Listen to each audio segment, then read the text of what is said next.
Welcome, everyone. Excited to be here and have this conversation today and really just start to understand and think about what can chapters do to be more aware and more inclusive. And so excited to be here today with Sackeena Gordon-Jones, and José Manuel Estrada and Jaya Bhateja. Want to really just use this time to pick your brains and your minds and share your collective wisdom with the rest of the membership to just start to think about the kinds of things that we can be doing. So I'll start off with that question and let whoever wants to start, whoever feels so inclined to start. And if you could share with us, what do chapter leaders need to be thinking about as leaders of coaching communities as it comes to diversity, equity, and inclusion? Tonya, it's great to be here. And I'll just jump in because having been a chapter leader, I think the first thing that I would want to share is just remember you're one person, right? Each leader. And I think there's some individual things that leaders, so oftentimes we're thinking about the whole chapter, the board, all the membership, but I think to think about ourselves as individuals is probably the first step. As an individual, I need to own my own culture and I need to understand it. And I need to think about what knowledge and skills do I need to be more inclusive in the world, as well as in my chapter. And I think if we start there, it becomes less daunting to think about what can we then do as a chapter. But each individual, I think, needs to be able to step into a space where I own who I am, examine it, understand it, and think about what I need to learn about others. Beautiful. Thank you for sharing that. And as with anything, as it relates to coaching, it does start with us, right? It starts with the foundation we build for ourselves and understanding who we are. And I think that's a part that doesn't often get discussed. We talk a lot about intercultural competency, but not necessarily so much about intracultural competency and the importance of understanding yourself within the context of your own belief of self, identity, and cultural background. So thank you for sharing that. Who'd like to go next? Well, I can go next. I so much agree with what Sackeena said. When I was thinking about this conversation in my head, I think it all starts from, hey, is it like an external information we're talking about, or is it my character we're talking about, right? And when I say character, it's not about, character in any other sense, but how do I think about it? What are my biases around this topic? Because we can't say I don't have bias. Everybody has bias. And what do I, what do I think? How do I behave when someone from a different community comes and talks to me? Or if I need to take an initiative and work with someone. So how does my mind respond to something like that? And that's the first place to start, because to own up to our own thinking and character, and to be normal with DEIJ is something I think all the leaders need to work upon. And when I say normal, it means, why are we talking about it separately? It needs to be blended in our behaviors, right? The reason we are talking about it separately because it's not yet blended. So how do I start from myself? That's where I'll start from. Yeah, it's a new level of awareness that we are all, or all of us in different stages of our journey, but a new level of awareness of who we are and how we're engaging with each other. And as we know with anything, when you start to learn new skills or show up with new mindsets, it does take that intentionality to ensure that you're always keeping that at the forefront. Wonderful, Jaya. Jose. Here I am. Thank you very much. Thank you, Tonya, for the invitation. And I really agree with Sackeena and Jaya. It's about practicing our core competences and our core values every day. If you are a chapter leader, you have a call. You have a call from your heart, and you need to embrace that every day. Every hour you are working for our membership, for our ecosystem. ICF developed a really nice environment to work in deepening coaching. And to embrace diversity, inclusion, and social justice and belonging, the thing is you need to practice really in a deep level active listening, for example. Not only, but active listening is a really nice core competence we need to develop as a chapter leader. Because in that way, you could be a role model for the different level of leadership you had in the chapter. And this is a clue to embrace every member and to encourage every one of us to be part of the global community. Because this is I think, the magic of ICF. You are aware of, you can share with anyone in any part of the globe, any part of the earth. And this is magic. Because in just with a click in these days, or in different situations as a converged situation with the conference, you're able to talk with anyone. And as Sackeena said, you need to love yourself to be able to love anyone else. So you need to practice active listening to love anyone else. That's the thing. I think that's the clue for the first step to embrace diversity, to embrace inclusion. Thank you all for sharing that. And it's so much, again, at the heart of who we are as coaches and what we support or try to support our clients in achieving and creating that awareness for themselves. So thank you all for setting us in that foundation that sometimes comes with the work around diversity, equity, inclusion, that we all want to get to projects and tasks. And the most powerful thing we can do is to look inward, to make sure we're showing up with the heart and the compassion and the curiosity and the mindset that will allow us to really start to do meaningful and sustainable work. So I thank you all again for setting that foundation. So as we continue and are always hopefully doing that self-reflection, when you think about coming into the chapter leadership position, any of them, what's something that we might be able to focus on, or something that might be a good opportunity for us to bring into our chapter leadership teams as it relates to diversity, equity, and inclusion? Jose, I see you smiling. Do you want to take that one first? I think one of the things, thank you, Sackeena. I think one of the things is you need to embrace here is to be brave and to be courage. Because it's able to any one of us to develop new activities, but it's not the kind of, okay, let's do a webinar, or let's do something with a nice title, with a nice marketing. The call here, as to empower the world through coaching, that's our core, is to embrace difficult conversations. What really matters to our clients, to our community, what are the challenges in our chapters? For example, here in Argentina or different places in Latin America, we have different situations between the North and the South. The traditional North and South things around the world, yeah? But we need to embrace that conversation. How does apply to our coaching practices? What are the challenges we need to embrace there? What kind of coaching mindset we need to develop to be involved in that kind of cultural situation? We talk about inclusion, but always we need to remember social exclusion as the opposite, but not because of the dilemma, because it's only a part of the system. So as a chapter leader, we need to be really courageous to develop not just webinars, really to build conversations.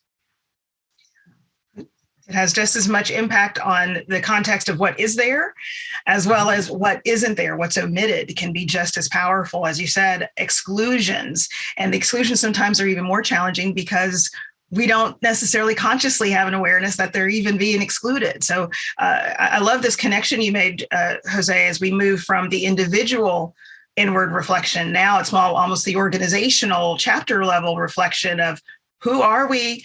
What are the needs of our members, of our clients, of our communities that we're connected to? And how do we start to listen and understand those differences? So that's a great kind of segue from the individual to the organizational. Wonderful. Sackeena. Yeah, I so appreciate what Jose shared. Oh my gosh.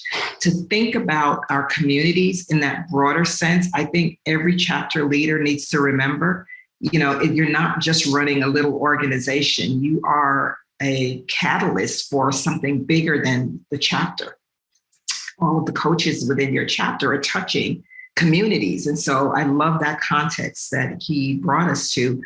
And I think what I would add to that is that we have to be intentional. I think the chapter leaders have to be intentional about this, to recognize that difference does exist. And it's almost as though, we know this physiologically, right? We have to tell our brains what to do because our brains want to operate on automatic.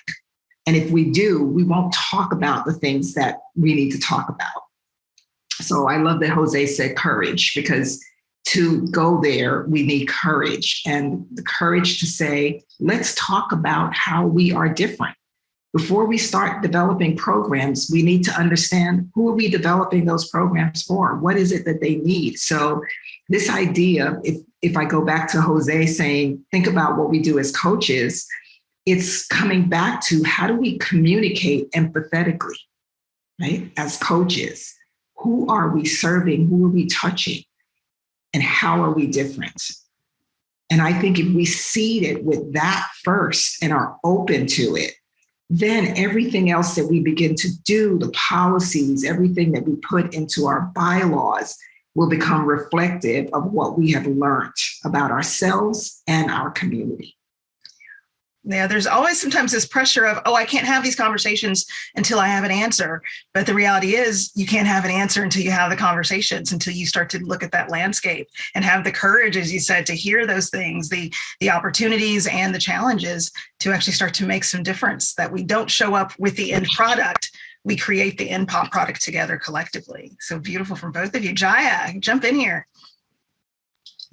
Great. So I think Jose and Sackeena's made my work easy. I'm going to just top it up with some of the ideas that I could think about. Was number one, ICF coach education has already done some work on, how do you blend that into education? That's where coaching starts from, right? Now, how do you use that? And how do you use the community work that all of us have put together to start the conversations, right? How do you hold those conversations? How do you make it part of your calendar? How does every, communication, becomes, this becomes an important agenda. And one of the smallest framework, it's just a homemade framework that I created on this was, look, feel, and be. And the piece that Sackeena and Jose was talking about was the being piece, like become that person, become that coach, have those difficult conversations. And in terms of looking and feeling around branding and communication and showcasing some successful stories and examples around this, really being more intentional about it, dealing with our own biases, opening up conversations around biases around the DEIJ and what is that we're dealing with, are some of the things. And as I said earlier, creating more normalcy around this. How do you make this a normal conversation, a conversation that's important and is part of our, our chapter conversations, our initiatives, our peer coaching, let's say. How do we make our peer coaching more diverse? How do you make your coaching education more diverse? How do you make your chapter events more diverse? How do you make your communications more diverse? And there is so much we can do, I think, through collaboration. Why my chapter initiative should be only about my community, right? So how do you blend? And I think that's the word, blending. How do you blend different approaches and the resources which are already available to us? And we just need to kind of be more creative in terms of taking some initiatives and opening up some conversations by blending with people that very much part of ICF community globally. So I think that's how I'll put it: look, feel, and be. Look, feel, and be. Wonderful, Jaya. Again, just creating that awareness. And I love the focus on the be, right?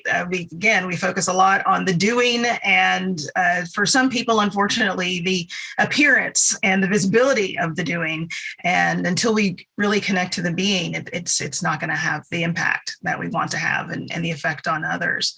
As we talk about having these courageous conversations, as they say, and connecting to our being and listening, active listening, and really starting to learn what's happening in our communities, I'm sure what comes up, I know for a lot of folks, and I'm sure the chapter leaders are no different, is what are the things that I maybe should be aware of, some sensitivities, some things that I should understand about diversity, equity, and inclusion when I start having these, for some people, very new conversations to have.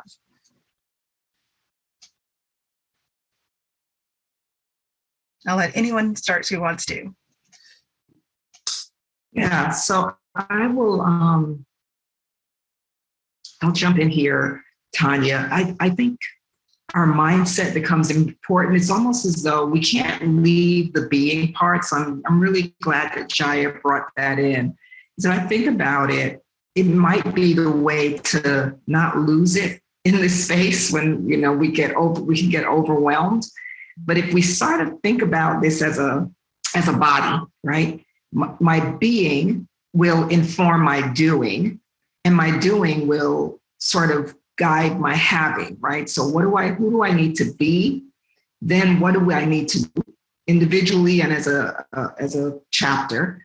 And then what do we need to have to make it sustainable, the being and the doing, right? So if we kind of think about it from that perspective, I think it can help us.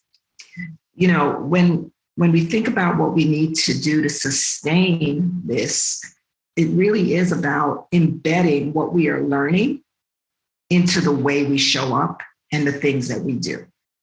And so I really think that this idea of making it integrated and thinking about it connected will keep us from making it another program, or as Jaya said, like this separation.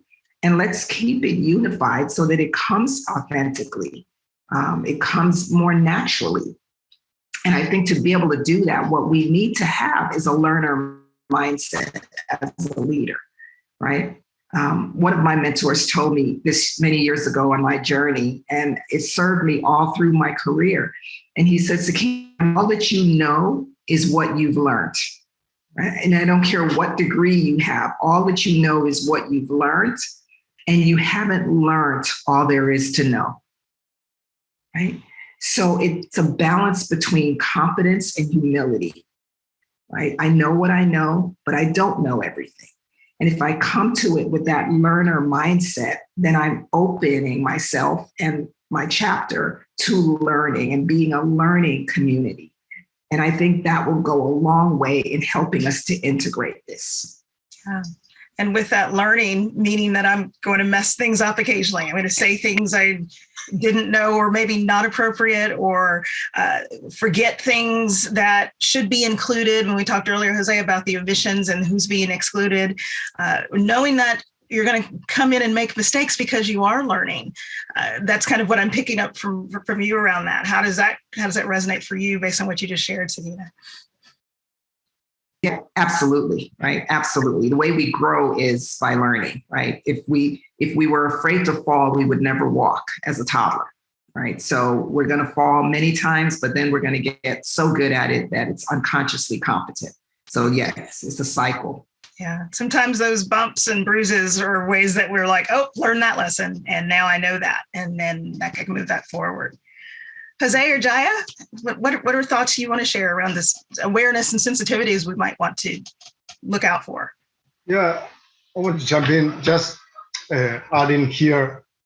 We need to be aware that every day we live in a complex world. We live inside complexity. And we need to embrace that, because it's not just as Jaya said, it's not you are not doers. We need to be the being, and we need to be the being every day, and to need really be open to listen people. But we need to understand this complex. We are living in complexity. To be brave, to talk about difficult issues is not everyday conversation for everyone. So we need to really understand what is happening. And for example, drugs are everywhere. How we challenge, we how we deal with that, because maybe there is a kind of member, there's a member in our chapter that he or she is dealing with a kind of drug problem, or a client. And this is not the kind of issue we need to we know about it.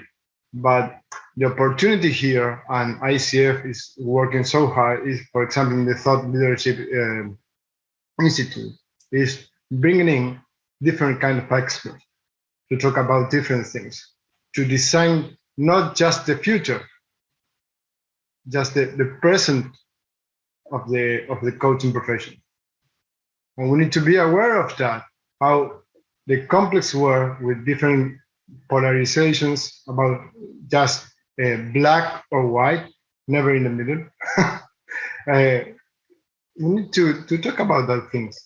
And as coaches, if we really know or want to claim that we are calling to be the solve problems, or the ones who really listen to people and to help them, to partner with them to deliver better life, we need to know about what is happening, not a dream life, not just a claim, the American dream. Life is difficult. Life is complex. Is the daily issues really matter? And for example, maybe one chapter board member has a problem to be in our monthly meeting because of something's happening in his or her life. And we need to be open to that kind of things. So that's my call to everyone, just to embrace the compassion, our new values, the humanity, and be aware. Yeah, and when we talk about diversity, sometimes we do focus so much on race and gender, but recognize diversity comes in so many different forms based on our life circumstances and our learning abilities and how we engage with others, and to make sure that we're not focusing so much on one area that we might be overlooking other areas that also need to be focused on as it relates to how we foster diversity and equity and inclusion and justice in the work that we do. Jaya. Well, I think very bang on, right? What Sackeena said, the mindset, the learning mindset is what we all need, because the way I'm looking at it, it's a new curriculum. Nobody has gone through this curriculum. Let's learn it together, which means we will make mistakes, which means it needs experimentation. We know it's hard. We know it's a difficult conversation. It's a sensitive conversation. But there is we are not anymore at a place where we can continue avoiding it. So let's face it, let's face it, let's do it, let's make mistakes and, learn from it. And I think leaders always have to face the difficult piece first before others learn from it. So it's a time that we need to be open to learning, experimentation, and carry a lot of empathy for each other, right? It's everyone's conversation. So it's not somebody else's conversation. That's what we need to understand. It's our conversation. It's my conversation. It's yours conversation. So we have to treat it like it's ours, rather than saying, hey, it's happening somewhere else and I'm being given to talk about it. No, that's not really the case. We're all part of it.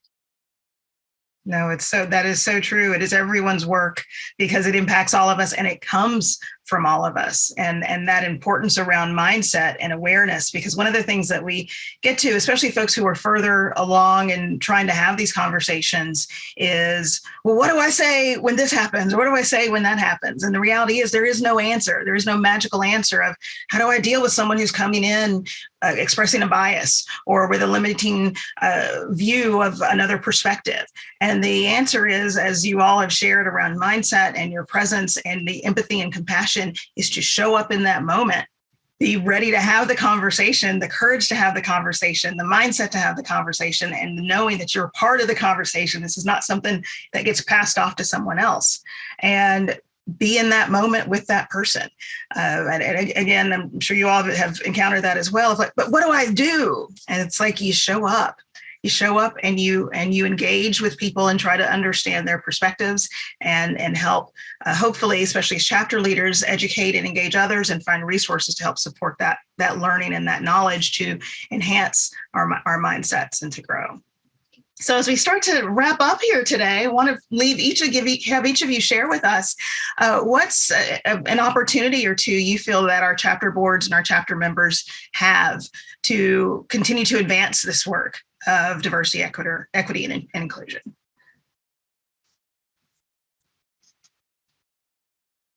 Jaya, do you want to start first this time since you had to go last? So you jumped in. Sure. So my advice would be open the conversations. Whatever, there's a new year starting, you're going to start your events, add this to your agenda. Make this as part of, every communication. And think creatively, right? It's not that difficult to make it creative in every sense, and leverage your ICF family to bring diverse perspectives, collaborate with other, chapter leaders across the country, across the globe, to bring diverse perspective. That's where diversity starts from, right? And once you have 3 different countries in one room, like us today, you're diverse. You're starting the conversation. These are small steps we can all take. That's what I would say. Wonderful. And thank you for pointing out, too, that we are countries all in one room. And thanks to technology, and Jose, you mentioned this earlier a little bit as well, that we have the ability more than ever to be connected, and we can reach out to resources and experiences that we wouldn't have had access to even just a few years ago. So to leverage that as well as much as you can, and reaching out to your fellow chapters wherever they may be around the world. Wonderful, Jaya. Who's next? I will jump then. The opportunity is embrace the we as a community. Remember always the we inside your country and with the ecosystem, because it's for our members, but it's for our clients to expose to diversity, to expose them to inclusion. How we coaches deal with these kind of things, and how we embrace to really develop new potential, new possibilities. So that's the one of the things we as leaders can do. Not the next year, maybe at the end of this year. We delivered this year an inclusion webinar talking with a blind coach. Was really amazing conversation, because she was really lovely with everyone else in the room, talking really naturally about what she's doing and about the difficult to be inclusive in ICF ecosystem, because it's difficult to do the CKA, for example. And everyone in the room wants to learn about how to deal with that kind of thing, how we as a community could improve those things. So be proactive, not just active, be proactive on doing things about diversity, inclusion, and social justice and belonging. Yeah, And you don't have to go out and learn all of this stuff and then try to give it back. Bring the people in who have the experience and have that perspective and let them share it firsthand. I love that, Jose. Go out and let people share their own stories. So we're not trying to digest and then share them back out through our lens. Let those people come in and share with all of us so we can all have that collective wisdom of sharing and learning together. Wonderful. Sackeena. Wow, so much wisdom shared by my colleagues here. I'm just taking it all in. I think I would want to leave with saying, come into this embracing the fact that as coaches, we do get the opportunity to help humanity flourish, right? That's why we do what we do. And I think if we don't think about this as a problem, just like in our coaching, so I'm going to go back to Jose, think about our coaching. We're not there to solve problems. Our client comes to us with situations, but we are client focused. Well, let's be humanity focused. And let's come out recognizing that we have an opportunity to help humanity flourish. And I would leave you with this acronym that I came up with for our own organization, to think ethnic. So ethnic is the acronym. And I would say, as leaders, remember that everyone is different and has a culture, everyone. So T, take time to learn and appreciate cultural information. The H, hold all judgments, right? Hold your judgments.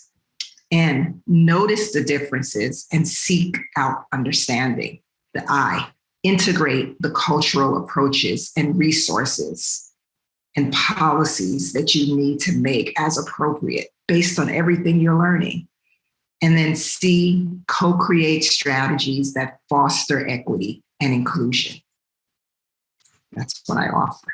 Beautiful. Thank you so much, Sackeena. Thanks to all of you for taking this time to have this thoughtful discussion and share your wisdom and experiences with us. And as we help chapter leaders start to think about moving this work forward, whether it's something as simple as making sure you turn on the closed captioning on your Zoom calls, whatever it may be, there's all of those more tactical things that, of course, so many opportunities out there for all of that, but it starts with us doing that internal reflection as well as our collective reflection within our chapters and our organizations. And if we flow from that mindset and have the courage and the knowledge that we are all part of this conversation and it is part of everything we do, that shows the power that we can bring to our chapters and to the coaching industry to really move DEI forward as the work that we do, as part of the work that we do as coaches. So I thank you all for this wonderful time together and look to more learning in the future.